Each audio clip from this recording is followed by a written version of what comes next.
Channel में सभी दर्शकों का फिर से एक बार स्वागत है। आज एक ऐसे हस्ती के सामने हम खड़े हैं जो एनसीपी के एक युवा नेता है। उनका नाम है रविकांत गुड्डूभाऊ बोपचे।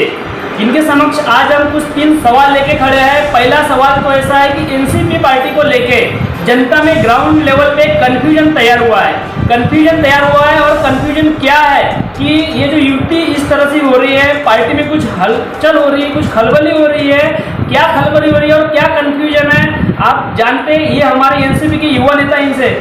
नमस्ते सर, आपसे हमारा एक सवाल रहेगा। हमारे दर्शकों को आप बताइए कि आपकी एनसीपी पार्टी में ग्रामीण क्षेत्र में ग्राउंड लेवल तक के एक आम जनता में एनसीपी पार्टी को लेके और बाकी पार्टियों को लेके बीच में कुछ इस तरह का कन्फ्यूजन हो रहा है। ये कन्फ्यूजन को आप थोड़ा क्लियर कीजिए कि कन्फ्यूजन क्यों है पार्टी को लेकर।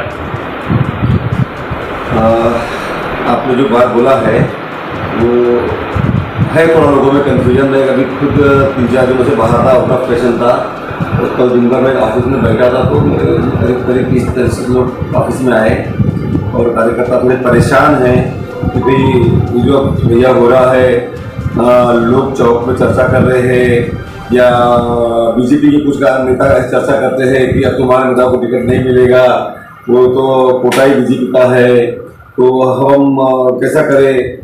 ये कंफ्यूजन इसलिए कार्यकर्ताओं के बीच में होता है क्योंकि बड़े लोग तो बड़े लेवल पर सेट हो जाते हैं, पर ग्रामीण का कार्यकर्ता ये छोटे छोटे विषयों को लेकर गाँव में झगड़ा करता है। बीजेपी वाला कांग्रेस से करता है, कांग्रेस वाला राका से करता है, राका वाला किसी बीजेपी से करता है। यानी हमारे यहाँ पार्टियां आज भी पक्ष में बटी हुई है, 100% नहीं कह सकते, लेकिन एक हर पार्टी में एक 50% तो कार्यकर्ता आज भी पक्ष में बटे हुए हैं और बाकी भी नई जनरेशन है जो यूथ है अभी का 18 से 25 से 30 के बीच का। ये यूथ अभी फ्लक्चुएट होता है, ये मतदान करता है आदमी देख के, काम देख के, उसकी वर्किंग देख के। तो ये जो पुराना कार्यकर्ता है ये बहुत परेशान है, वो आइडियोलॉजिकली कोई कांग्रेस का रहता है, आइडियोलॉजिकली भाजपा का रहता है, तो ये थोड़ा परेशान है क्योंकि वो एक्सेप्ट नहीं कर पा रहा है उस बात को। तो मेरे जो कार्यकर्ता है, जो मुझे पसंद करते, जो मुझे चाहते, चाहे वो किसी पार्टी के हो, भाजपा में भी मेरे चाहने वाले हैं, कांग्रेस में भी है, एनसीपी में भी है मेरे चाहने वाले, तो इन सभी को मेरा कहना है जो मुझे प्रेम करते हैं इनको कि जरा भी आप पैनिक मत होइए, बिल्कुल घबराने की किसी को कोई भी गरज नहीं है। आप जैसे हैं वैसे ही रहिए, जहां है वहां चलिए। परिस्थितियां दिन ब दिन बदल रही है, लोकसभा चुनाव तक के परिस्थितियों को सिर्फ आपको डाइजेस्ट करना है। हड़बड़ी में कुछ एनसीपी का जन्म हुआ था तो कांग्रेस से हुआ था, तो कुछ जो एनसीपी के लोग कार्यकर्ता है बोलते उससे अच्छा सर हम कांग्रेस में चले जाए क्या, अगर आपका ऐसा होता होगा तो। कुछ लोग एनसीपी में भाजपा से आए थे, उनको लगता है कि कल को बीजेपी की टिकट मिली तो मैं भाव के पास जाके अभी जुड़ जाऊं क्या, तब फिर से वो विधायक बन जाएगा यूपी में, तो फिर तो मेरी बुरी पालेगा, मेरे को सारा काम नहीं देगा, मेरे को ठेके नहीं देगा।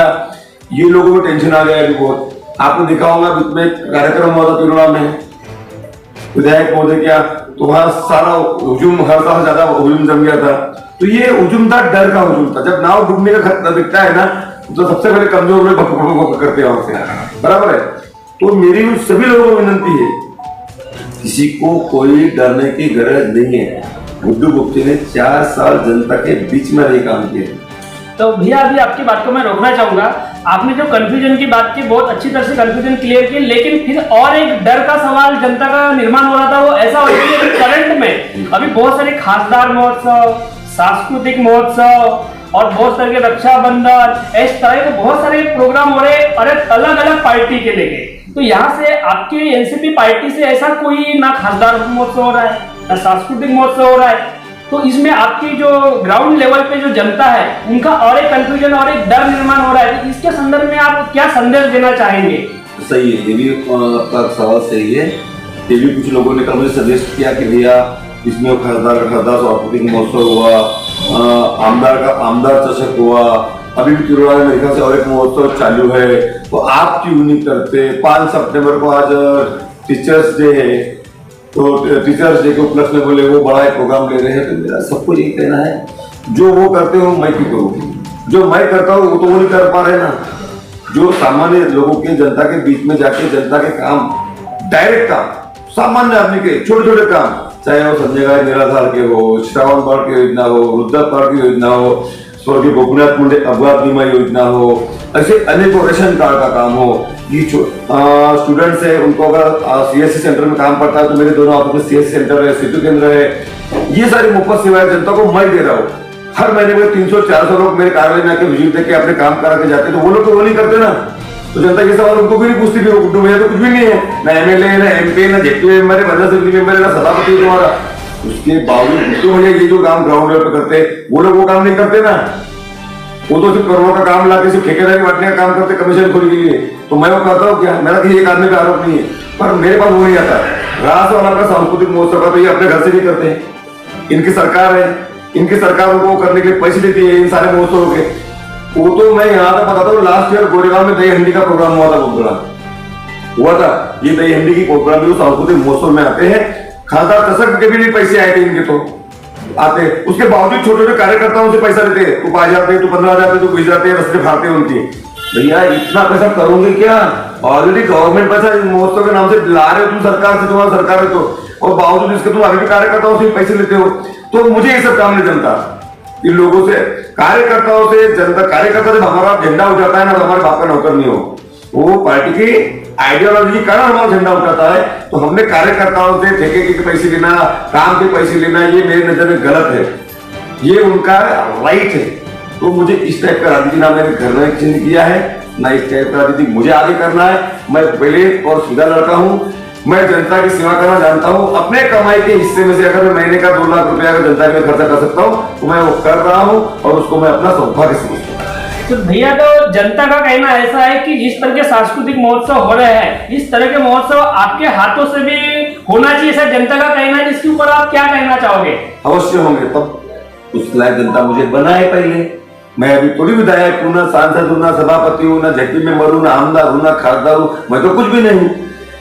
मैं जिस दिन बनूंगा मैं उस दिन मैं भी ये प्रोग्राम लूंगा, भले वो प्रोग्राम सरकार के फंड से नहीं होगा तो भी अपने दम पे लूंगा। क्योंकि अगर दम पे मैं आज भी महीने के 2 लाख रुपए खर्चा करता हूँ तो साल में एक प्रोग्राम महोत्सव का लेने की औकात है मेरी, और तब लूंगा, अवश्य लूंगा। देखो दर्शकों, अभी एनसीपी की युवा नेता इन्होंने बोले कि जो खासदार महोत्सव, ये तरह तरह के जो भी सांस्कृतिक कार्यक्रम हो रहे हैं, ये कहीं ना कहीं फंडिंग से हो रहे हैं। लेकिन भैया आज की तारीख में अपना तिरोड़ा विधानसभा में जो अपना ऑफिस चलाते हैं वो खुद के स्व खर्चा से चलाते हैं, खुद की कमाई के पैसे से कमाते हैं, और एक ग्राउंड लेवल पे, गाँव लेवल तक जा करके उनकी निराधार संजय गांधी योजना, ये तरह तरह की जो गवर्नमेंट की योजनाएं होती है वो एक आम इंसान को दिलाने का कार्य करते हैं और एक ग्राउंड लेवल पे काम करते हैं। और इनका कहना ऐसा है कि हम भी सांस्कृतिक महोत्सव अपने हाथों से कराएंगे, हम भी आमदार खासदार जो फंड से जो पैसा है हम भी कराएंगे, लेकिन जनता का प्यार इनके साथ रहेगा, आप सभी लोगों का प्यार रहेगा, तभी भैया कर सकेंगे। और इनका भी कहना है कि इनका भी एक सपना है कि इस तरह के महोत्सव हम भी करेंगे,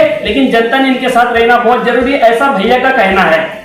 इसके बाद भैया हमारा एक सवाल रहेगा एक जनता की तरफ से कि आने वाले अभी कुछ महीनों के बाद या कुछ आने वाले भविष्य में जो अभी हर एक विधानसभा में जो विधायक के चुनाव रहेंगे, तो इस चुनाव में जो आपका राजनीतिक पहल रहेगी तो क्या रहेगी? मेरा तो कॉन्सेप्ट क्लियर है, मैं राष्ट्रवादी कांग्रेस पार्टी में हूँ। हमारे नेता शरद पवार साहब ने बीच में कहा था हमारे पार्टी में कोई फूट है ही नहीं है, हम तो एक ही है, और राष्ट्रवादी कांग्रेस एक ही है। कुछ नेताओं का वैचारिक मतभेद हुआ है, जो चाहते थे कि हम सत्ता में रहकर अगर जनता के बीच जा सकते हैं, जनता के कुछ काम कर सकते हैं, तो हमने वो क्यों नहीं करना चाहिए। पवार साहब का उसको विरोध था। पवार साहब का कहना है था कि मैं पुरोगामी विचारधारा का आदमी हूँ, मैंने हमेशा भाजपा के खिलाफ राजकारण किया हुआ है, और मैं आज एनडीए के साथ जाके बीजेपी के साथ में जाके सरकार में रहकर जनता के काम करने की मेरी आज इच्छा नहीं है। तो कुछ जिनकी इच्छा थी वो सरकार में शामिल हुए, जिनकी इच्छा नहीं थी वो सरकार से बाहर है। पर आज हमारे राष्ट्रवादी अभी एक है, इंटैक्ट है, और आदरणीय प्रफुल्ल पटेल साहब के नेतृत्व में गोंदिया, भंडारा, दिल्ली में और समूचे विदर्भ में हम अब यहाँ के जो कार्यकर्ता है काम कर रहे हैं। तो जब तक ये जैसा लोकसभा आता है, लोकसभा में क्या ये कोटा कौन लड़ता है, बीजेपी लड़ती है कि राष्ट्रवादी भाईजी लड़ते हैं, ये अभी क्लियर नहीं है। उसके बाद विधानसभा आएगी, हम विधानसभा की बात तो मैंने हमारे नेता के पास क्लियर रखी हुई है कि सर मैंने 4 साल मेहनत करी है। उसकी पहले भी मैं जनता के बीच में मैं पिछले 10 सालों से काम करता था, और मैं चुनाव तो मुझे लड़ना ही है। तो उनका भी ऐसा कहना है कि अभी आप शांत रहो थोड़ा, 2 पार्टी का जब युति होता है तब कुछ निर्णय कम ज्यादा आगे पीछे दोनों को लेना पड़ता है। और उन्होंने गोंदिया के हमारे मेड़ावे में डायरेक्ट मन से एक बार डिक्लेयर कर दिए, किसी का सिटिंग होने से कोटा उनका नहीं होता है। आज की स्थिति में सर्वे होगा पार्टी का, आज की स्थिति में जीतने की किसकी पोजीशन अच्छी है, स्ट्रांग है, हम उस कैंडिडेट का चयन करेंगे। तो मुझे लगता है मेरा नेता इतनी स्ट्रांग है कि वो मेरा लिए अगर हमारा तब तक यूपी कायम रहती है तो ये वो मेरा टिकट लाएंगे और मैं उस चुनाव लड़ूंगा। और चुनाव तो मैंने लड़ना ही है ना, मैं चुनाव लड़ने वाला हूँ। मैं कार्यकर्ताओं की सिर्फ एक बार राय लूंगा, मैं जनसंवाद यात्रा ये लोकसभा चुनाव अगर साथ में होते तो अभी लूंगा मैं, और बाद में चुनाव होते अपने शेड्यूल टाइम पे, तो मैं लोकसभा चुनाव के बाद तो जनता के बीच में जनसंवाद यात्रा में खुद निकालने वाला हूँ मेरी। और जनता में जो मेरे चाहने वाले हर पक्ष में, चाहे कांग्रेस में, बीजेपी में, राष्ट्रवादी में, हर पक्ष में मेरे चाहने वाले लोग हैं, मैं उनसे सवाल करूंगा गांव में जाने के बाद, मैं चौक पे हर गांव में नुक्कड़ सवाल लेके पूछूंगा लोगों को मेरा क्या कसूर है, मैं तो आपके बीच में काम कर रहा हूँ, अगर आप चाहेंगे तो मैं चुनाव लड़ूं क्या। जनता ने बोला आपको लड़ रहा है, चुनाव लड़ूंगा। जनता ने कहा भैया ये अपने बात पढ़ो मत, चुनाव नहीं लड़ूंगा, हमें राजनीति से तो बाहर करूंगा। धन्यवाद भैया, आप हमारे चैनल के साथ अभी तक बने रहे और हमारी जनता का जो कंफ्यूजन था वो आपने दूर किया और आपने जनता को एक बहुत अच्छा संदेश भी दिया। और जो जनता की इच्छा पूरी थी कि खासदार महोत्सव, सांस्कृतिक महोत्सव, तो जनता आपको इस लेवल पर पहुंचाए, तब ये भी आप करके दिखाओगे और जनता का ये भी सपना पूरा करोगे।